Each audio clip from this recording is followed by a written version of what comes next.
నమస్తే, welcome to Q news. నేను కిరణ్. ఈరోజు భయ్యా సన్నీ యాదవ్ గురించి మనం మాట్లాడుకుందాం. భయ్యా సన్నీ యాదవ్ ఒక తెలుగు ట్రావెలర్ యూట్యూబర్. పాకిస్తాన్ పర్యటనకు సంబంధించిన కేసులో ప్రస్తుతం ఎన్ఐఏ అధికారుల అదుపులో ఉన్నారు.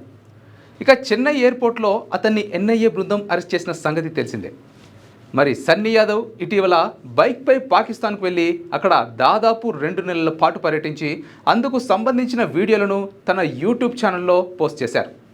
మరి భారత్ పాకిస్తాన్ మధ్య ఉద్రిక్త పరిస్థితులను కొనసాగుతున్న నేపథ్యంలో ఈ పర్యటన జాతీయ భద్రతా సంస్థల దృష్టిని ఆకర్షించింది.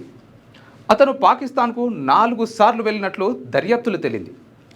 పాకిస్తాన్ పర్యటన సందర్భంగా సన్నీ యాదవ్ ఏదైనా అనుమానాస్పద కార్యకలాపాలలో పాల్గొన్నాడా లేదా సున్నితమైన సమాచారాన్ని పంచుకున్నాడా అనే కోణంలో ఎన్ఐఏ దర్యాప్తు చేస్తోంది. ఆపరేషన్ సింధూర్ అనే గూఢచర్యం నిరోధక ఆపరేషన్లో భాగంగా ఈ అరెస్ట్ జరిగింది.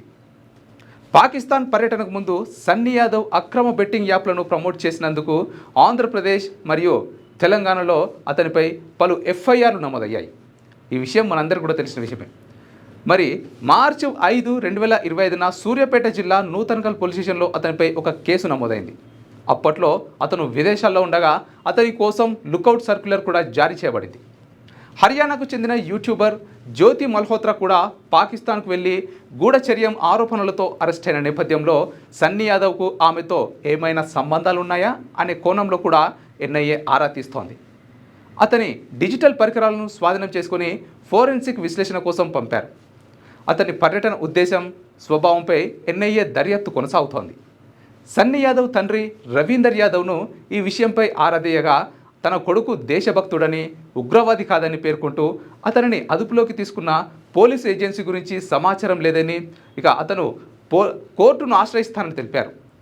మొత్తంగా భయ్యా సన్నీ యాదవ్ పాకిస్తాన్ పర్యటన మరియు గతంలో బెట్టింగ్ యాప్స్ ప్రమోషన్ కేసుల్లో ఇరుక్కొని ఎన్ఐఏ దర్యాప్తును ఎదుర్కొంటున్నారు.